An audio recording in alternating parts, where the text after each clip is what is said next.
Hi everyone, good morning. कैसे हैं आप सब? आई होप आप सब बहुत अच्छे होंगे and welcome to my new vlog. Morning का टाइम हो रहा था और मॉर्निंग में टी वगैरह मेरी हो चुकी थी, सब्जी भी मैं यहाँ पे बना चुकी थी और मैं यहाँ पे आटा लगा रही थी।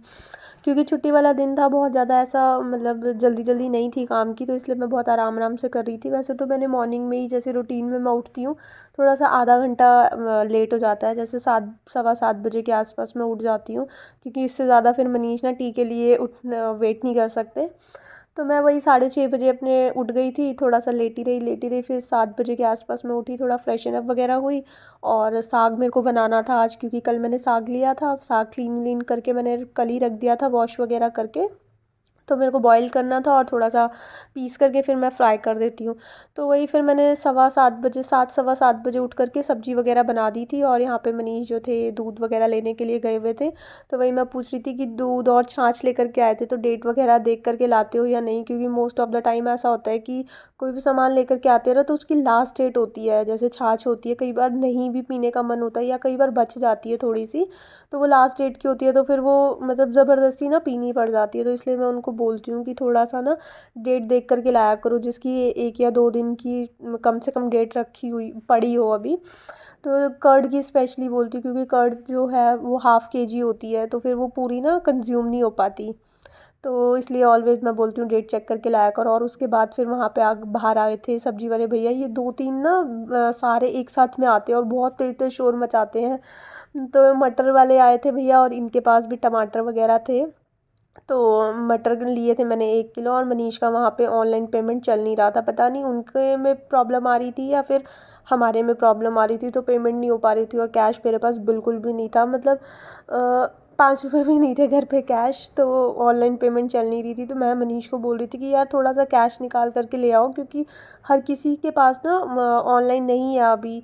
मतलब मोस्टली तो सबके पास है, या फिर एक एक दो दो साथ में सब आते हैं ना, तो एक के पास होते हैं, तो उनको हम पेमेंट कर देते हैं, वो उनसे कैश ले लेते हैं। बट आज दोनों की ऑनलाइन पेमेंट ना चल नहीं रही थी, दोनों का मतलब कुछ सर्वर प्रॉब्लम आ रही थी।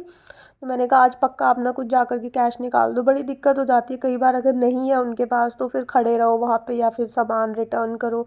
फिर मतलब उधार लेना ना अच्छा नहीं लगता मेरे को, कि वैसे तो रोज़ ही आते हैं, तो उन्होंने बोला कि कोई बात नहीं, सुबह और शाम 2 टाइम आते हैं कुछ कुछ सब्जी वाले। तो वो बोलते हैं शाम को ले लेंगे, बट एक मेरे को ना अच्छा नहीं लगता। एक तो मॉर्निंग का टाइम होता है, थोड़ा सा सभी का अपना काम स्टार्ट होता है, तो उस टाइम पे उधार लेना ना मेरे को बिल्कुल अच्छा नहीं लगता, कि लेकर के रख लो, और मतलब अच्छा नहीं लगता मेरे को। और उसके बाद फिर यहाँ पे मैं खाना बनाने के लिए आ गई थी। जब भी मैं खाना वाना बनाने के लिए आती हूँ ना, तो बाहर सबका आने का टाइम हो जाता है, तो मेरे को बार बार हैंड वॉश करना पड़ता है, जो कि मेरे को ठंड में और भी ज़्यादा मतलब दिक्कत होती थी। अभी तो ठीक है, वेदर भी काफ़ी अच्छा हो गया है और धूप वगैरह अच्छे से निकल रही है, तो अभी कोई प्रॉब्लम नहीं होती। लेकिन ठंड में बहुत ज़्यादा प्रॉब्लम हो जाती थी। मेरा खाना बनाने का टाइम और बाहर सबके आने का टाइम ऑलमोस्ट सेम ही हो जाता था।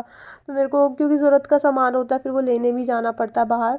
नहीं तो फिर स्पेशली मेरे को एक छोटी छोटी चीज़ें लेने के लिए मार्केट जाना पड़ेगा, यहाँ पे एकदम पास में भी आ जाते हैं।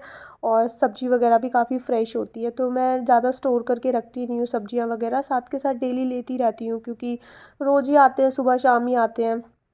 तो फिर खाना वाना यहाँ पे मेरा बन गया था। और अपने लिए मैंने छाछ में थोड़ी सी वो बूंदी वगैरह डाल दी थी, उससे ना थोड़ा रायते वाला फ्लेवर आता है, अच्छा लगता है। उसमें जीरा वगैरह डाल दिया था। और मनीष का यहाँ पे पूजा चल रही थी, और मैंने साइड में खाना भी लगा दिया था। पूजा इन्होंने कर ली थी मॉर्निंग में ही, जैसे फ्रेशन अप वगैरह होते हैं ना, साथ के साथ नहा करके आ जाते हैं, तो फिर खाना खाने से पहले पूजा हो जाती है उनकी। और फिर यहाँ पे खाना मैंने लगा दिया था। खाने में आज साग था, जैसे कि मैंने बताया ही था, क्योंकि कल मैंने साग साफ़ करके रख लिया था। बहुत मतलब मेहनत का बनता है साग ना, पहले वॉश करो, साफ़ करो, फिर बॉईल करो, फिर पीसो, फिर बहुत सारे प्रोसेस हो जाते हैं। बट फिर थोड़े टाइम के लिए होता है, तो खाना भी मतलब खाना चाहिए हमें, क्योंकि बहुत ज़्यादा हेल्दी होता है। ग्रीन लीफी वेजिटेबल्स होती हैं ये। तो यहाँ पे मैंने खाना भी लगा दिया था, और बेटू को मैं खिला रही थी। खाते हुए बहुत नखरे करती है, देखो अभी भी आर्ग्यूमेंट कर रही है कि मम्मा बस इतना ही खाऊंगी, इतना ही खाऊंगी और नहीं खाऊंगी, अभी वेट करो, थोड़ा सा ब्रेक दे दो खाने में। तो वही सब चल रहा था। और उसके बाद देखो मेरी बेटी ने ये ड्राइंग बनाई है, मॉम लिखा है और एक में डैड। मुझे इतना बुरी तरह बना दिया पापा की, ये इसने पता नहीं फ्रेंच कट बनाई है। और मेरे बालों का तो एकदम हाल ख़राब कर दिया। और लाइनर लगाया है आँखों में। एक्चुअली ये उसने ना मैरिज की फ़ोटो बनाई है, दूल्हा और दुल्हन, ब्राइड और ग्रूम की फ़ोटो बनाई है। और स्टमक में खुद को बनाया कि मतलब मैं मम्मा के स्टमक में हूँ, तो स्टमक के अंदर बेबी बना दिया उसने। और ये शादी की बेसिकली वो फ़ोटो बनाना चाह रही थी। तो पापा के सर में इसने वो जो सहरा पहनते हैं ना, वो बनाया है। और ये पापा का हाथ है जो घूम करके वो उधर की साइड जा रहा है, जो कि उन्होंने मुझे पकड़ा हुआ है क्योंकि मैं रो रही हूँ ना शादी में बहुत ज़्यादा, तो वो मुझे चुप करा रहे हैं। तो इस तरह की इमेजिनेशन थी उसकी, उसने वो बनाया। और शादी वाले दिन मम्मा के स्टमक में बेबी भी आ गया था, तो उसने मम्मा के स्टमक में बेबी बनाया और चारों तरफ बहुत सारे हर्ट बनाए हैं, क्योंकि मम्मा अपने बेबी से बहुत ज़्यादा प्यार करती है। और कलाकार अभी भी मेरा लगा हुआ था उसमें कुछ ना कुछ चीज़ें ऐड करने और लेस करने में। तो फिर यहाँ पे खाना वाना खा के ना मैं अपनी क्लीनिंग वगैरह में लग गई थी। मतलब साथ के साथ फिर मैंने कहा समेट देती हूँ, फिर थोड़ा सा आराम करो ना, फिर टाइम कैसे निकल जाता है पता नहीं चलता। जैसे फिर मैं ब्रेकफास्ट वगैरह फिनिश होता है ना, मैं साथ के साथ मतलब काम पे लग जाती हूँ, फिर सारा काम समेट करके, क्योंकि दिन छोटे होते हैं ना, तो साथ के साथ फिर समेट जाता है सारा काम। तो फिर थोड़ी देर धूप में जाने का टाइम मिल जाता था। अभी तो फ़िलहाल धूप वगैरह में मैं ज़्यादा नहीं जाती हूँ, क्योंकि अभी धूप बहुत ज़्यादा तेज़ होती है। 10 मिनट भी खड़े हो जाओ ना फिर बहुत हो जाता है कि अब गर्मी लगने लग गई है। और बस मेरा ये जो व्लॉग है ये मंडे का व्लॉग है। मंडे को एक्चुअली ये व्लॉग मैंने बनाया था, लेकिन इसका वॉइस ओवर नहीं हो पाया क्योंकि मेरी तबीयत ना काफ़ी ज़्यादा ख़राब हो गई थी। वैसे तो कुछ भी नहीं था, लेकिन खांसी काफ़ी टाइम से मेरे को चल रही थी ना, तो उसकी वजह से थोड़ा सा प्रॉब्लम आ रही थी। मतलब मैं बोल नहीं पा रही थी, जैसे ही बोलती थी ना बहुत तेज़ तेज़ मुझे खांसी होने लगती थी। अभी बहुत ज़्यादा बेटर हो गया है। थोड़ा सा कोल्ड भी हो गया था बीच में ना, अभी 2-3 दिन बहुत ही ज़्यादा सुबह शाम में एकदम चिल्ड बर्फ़ वाली हवा चल रही थी, उसकी वजह से थोड़ी तबीयत ज़्यादा ख़राब हो गई थी। तो वॉइस ओवर करना नहीं हो पा रहा था। व्लॉग तो मेरा बना हुआ रखा था, बट वॉइस ओवर करने का टाइम नहीं मिल पा रहा था, एडिट नहीं कर पा रही थी। थोड़ा ज़्यादा सा मेनली ना बोलने में दिक्कत हो रही थी। एडिट तो मैं कर लेती, लेकिन वॉइस ओवर नहीं कर पा रही थी। जैसे ही मैं बोलती थी, मैंने काफ़ी बार ट्राई करा, जैसे ही मैं बोलती थी मेरे को बहुत तेज़ तेज़ खांसी आने लगती थी, तो फिर नहीं किया मैंने। और यहाँ पे मैं अपना बाहर का सब समेट करके आ गई थी अंदर बेडशीट वगैरह झाड़ने के लिए।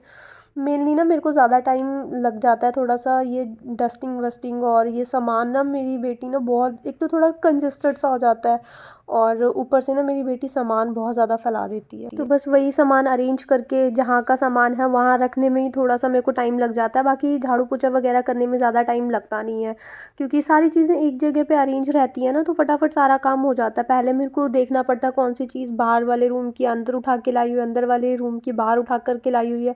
और जगह जगह पे पेंसिल शार्पिंग होती है वो कर देती है। और अभी तो उसको क्रेयॉन्स वगैरह भी शार्प करने के आ गए हैं, तो उसकी वजह से ना बहुत ज़्यादा थोड़ा मतलब गंदा कर देती है। और उसके बाद फिर मैंने वो सारी चीज़ें अरेंज कर दी थी। उसके बाद बालकनी काफ़ी दिन से सोच रही थी वॉश कर देती हूँ, क्योंकि डस्ट वगैरह उड़ती रहती है ना, तो सारी मतलब प्लांट्स वगैरह भी रखे हुए हैं पीछे, तो उसकी वजह से थोड़ा सा गंदा भी हो जाता है। और ऊपर ट्री से भी ये पत्ते मतलब गिरते रहते हैं सूखे हुए, तो वो सूखे हुए पत्ते तो मैं उसमें पॉट्स वगैरह में डाल देती हूँ, क्योंकि वो ना फर्टिलाइज़ हो जाते हैं कुछ टाइम के बाद। मतलब फर्टिलाइज़र का ना काम करते हैं, उसी के साथ वो मिक्स हो जाते हैं, तो वो मैं उसी के अंदर डाल देती हूँ। बाकी मैंने यहाँ पे वाइपर से ना अच्छे से क्लीन कर दिया था, क्योंकि फिर पानी से ना क्योंकि झाड़ू वगैरह नीचे बहुत सामान के जा नहीं पाती, पर पानी मार देती हूँ तो सारी डस्ट आ जाती है बाहर। मेनली जैसे पॉट्स वगैरह से ओवरफ्लो होता है, जैसे पानी वगैरह मैं उनको देती हूँ, तो उससे भी थोड़ी सी, जब थोड़ा सा कई बार ज़्यादा पानी आ जाता है तो वो निकलता है ना नीचे से पानी, तो उसके साथ थोड़ी मिट्टी मिट्टी सी हो जाती है, तो पानी तो सूख जाता है, फिर मिट्टी वहाँ पे थोड़ी सी रह जाती है। तो इसलिए बालकनी वगैरह ना वॉश कर देती हूँ मैं। और काफ़ी दिन हो गए थे मेरे को बालकनी वॉश नहीं करी थी। विंटर्स में तो बहुत ही ज़्यादा कम हो पाया कि मैंने बालकनी वॉश करी हो, क्योंकि पीछे की साइड ना ठंड भी बहुत ज़्यादा होती है, और दोनों साइड से गेट ओपन हो जाते हैं ना, तो बहुत ज़्यादा ठंडी हवा चलती है कि दरवाजे भी एकदम खट खट बजते हैं। तो इसलिए हो नहीं पा रहा था, तो मैंने आज था कि काफ़ी दिन हो गए तो वॉश करनी ही थी। तो सॉक्स वगैरह मैंने उतार करके रख दी थी, नहीं तो फिर गीली हो जाती, बेड पे ही रख दी थी। और ये देखो एक और पेपर मेरी बेटी का, जगह जगह पे ना इसी का सामान फैला रहता है। अदरवाइज़ घर पे और ऐसा कुछ भी नहीं होता कि सामान फैला हो, बस इसी का सामान फेंक, कहीं क्रेयॉन्स फेंक देती है। क्रेयॉन्स के इतने सारे सेट इसके पास आए, कुछ वैक्स टाइप के कलर होते हैं, कुछ मतलब अलग अलग वैरायटी के इसके पास कलर्स वगैरह थे। वो क्या करती है, सारे बॉक्सेस में से कलेक्ट करके एक ही पॉली में डाल देती है, फिर जब वो टाइम पे चाहिए होते हैं वो कभी भी मिलते नहीं हैं। कितने सारे इसके बर्थडे पे भी मिले। अभी इसकी बुआ आई थी, वो भी क्रेयॉन्स वगैरह का ही सेट लेकर के आई थी, जो आते हैं ना बने बनाए सेट्स वगैरह। तो वो मतलब कलरिंग वगैरह करती है। और बीच में तो अभी पर्पल कलर के जिससे वो कर रही थी ना पेंटिंग वगैरह, वो मेरा बहुत पुराना कोई लाइनर रखा हुआ था जिसकी आगे से जो मतलब पिन बोलते हैं, निप बोलते हैं, वो टूट चुकी थी, थोड़ा ख़राब सी हो गई थी। बट हल्का फुल्का फिर भी चल रहा था, तो वो उसको भी नहीं छोड़ती, उसको भी यूज़ कर रही थी अपने पेंटिंग वेंटिंग के काम में। तो बस यही रहता है बच्चों के साथ, थोड़ा सा घर समेटना ना, मतलब डेली का हो जाता है कि अरेंज करना ही करना है। अभी आएगी फिर से फैलाना शुरू, और फिर वही डेली का अरेंज करने का सामान ना, मतलब सेट नहीं रह पाता कि हाँ आज हमने सेट कर दिया अभी 2-4 दिन सेट रहेगा। नहीं, डेली के डेली आज सेट करना पड़ता है। और यहाँ पे मेरा क्लीनिंग वगैरह का काम जो था वो हो चुका था। उसके बाद मैं यहाँ पे बेटू को ना फ्रूट्स वगैरह कट करके दे रही थी, क्योंकि उसने मॉर्निंग में मतलब हल्का फुल्का ही खाती है, ऐसे पेट भर के खाती नहीं है खाना। तो फिर उसको थोड़ी सी भूख लगी हुई थी, तो मैंने उसको फ्रूट्स वगैरह कट करके दिए। मतलब उसके लिए नहीं कट करे थे, सभी के लिए मैंने यहाँ पे कट कर दिए थे कि थोड़े थोड़े खा लेंगे। और आज मंडे का दिन था, तो बेटू के ना कल से ट्यूसडे से एग्ज़ाम स्टार्ट थे, ओरल एग्ज़ाम उसके स्टार्ट हो गए थे, तो उसको आज छुट्टी मिली हुई थी, आज पीटीएम था। तो इसलिए बेटू स्कूल नहीं गई थी। तो वो वाटरमेलन लेकर के आए थे कल मनीष, और वही मैं हल्का फुल्का कट कर दिया था, थोड़ा सा कट करा था। वैसे तो ऑफ सीज़न का था तो बिल्कुल अच्छा था नहीं, अंदर से बिल्कुल सूखा सूखा सा था, मतलब जूस बिल्कुल भी नहीं था, एकदम सूखा सा था अंदर से। पर फिर अब यूज़ तो करना ही था, तो फिर मैंने हल्का फुल्का इसमें ऐड कर दिया था। और यहाँ पे मेरा फ्रूट सैलेड बन के रेडी था। इसमें पपाया मैंने कट करा था, कुछ इसके अंदर मैंने गुआवा ऐड करा था, बनाना था, और ग्रेप्स थे। तो ऐसे मिक्स करके कट कर दिए थे, जो जिसको थोड़ा थोड़ा खाना होगा खा लेंगे। अच्छा लगता है मेरे को ऐसे मिक्स फ्रूट, मॉर्निंग के टाइम पे मेरे को यही ज़्यादा पसंद आता है, तो मैं मॉर्निंग के टाइम पे थोड़ा सा फ्रूट्स वगैरह ज़रूर ले लेती हूँ। और उसके बाद यहाँ पे शाम का टाइम हो गया था। दिन का कब निकल जाता है ना पता नहीं चलता, स्पेशली छुट्टी वाला दिन तो कैसे निकलता है पता नहीं चलता मुझे। उसके बाद यहाँ पे क्योंकि कल बेटू के एग्ज़ाम थे, ओरल एग्ज़ाम, तो मैं उसको यहाँ पे उसकी प्रिपरेशन करा रही थी। और मनीष गए हुए थे आज अपनी मीटिंग वगैरह के लिए, उनकी मीटिंग थी आज, तो उनके आने का टाइम हो गया था, आ गए थे मतलब। और ये पॉली बैग लेकर के आए थे, उन्होंने मुझे दिया, मैंने कहा दे क्या है इसमें, तो कहते हैं खुद ही देख लो। तो ये कुछ उनकी अचीवमेंट्स थी जो उनके ऑफिस में रखी हुई थी, तो आज उठा करके लेकर आए थे, क्योंकि डेली तो जाना होता नहीं है। आज गए हुए थे तो लेकर के आए थे अपनी सारी ट्रॉफ़ीज़, ये इस टाइप की ट्रॉफ़ीज़, बड़ी छोटी, और इतने सारे सर्टिफिकेट्स जो ये है ना अभी, मतलब इतने सारे हैं कि मैं एक अलमीरा भी भर दूँगी ना तो वो ख़त्म नहीं होंगे। तो मतलब मेरे लिए ना बहुत बड़ी बात, ये नया सा नहीं लगता, मैं यूज़ टू हो गई हूँ जब से मैरिज हुई ना, इतने सारे इनको सर्टिफिकेट्स मिल चुके हैं, बहुत सारी ट्रॉफ़ीज़ वगैरह मिल चुकी हैं। तो अभी ना मैं फ्रेम्स वगैरह चेक कर रही थी कि कौन से फ्रेम ज़्यादा अच्छे हैं। तो ये सर्टिफिकेट तो उनके पास बहुत सारे हैं, मतलब कोई एंड ही नहीं है सर्टिफिकेट्स का। और तो मैं कह रही थी कि इसमें ना कुछ हम अपनी फैमिली फ़ोटोग्राफ्स लगा देंगे तो ये उसके काम आ जाएंगे हमारे, क्योंकि और भी काफ़ी सारे पहले के भी रखे हुए हैं, वो ना फिर पड़े पड़े ना उसके शीशे वगैरह टूट जाते हैं, और इसको संभाल करके रखना भी फिर बहुत मुश्किल हो जाता है। अगर मैं वॉल्स पे लगाने लगी तो हमारे घर की वॉल्स कम पड़ जाएंगी, इतने सारे इनके पास सर्टिफिकेट्स हैं। और ये मेरी बेटी देखो ट्रॉफ़ी सर पे लेके घूम रही है अपने। और बस ये मग भी था, ये कलर चेंजिंग मग था, आपको फिर किसी वीडियो में दिखाऊंगी कि कैसे इसका कलर चेंज होता है। और बस आज का व्लॉग मैं यहीं पे एंड करती हूँ। आई होप आपको ये व्लॉग अच्छा लगा होगा। अगर आपको ये व्लॉग अच्छा लगे तो इसको लाइक शेयर सब्सक्राइब जरूर करना। मिलेंगे एक न्यू वीडियो में, till then take care friends, bye bye.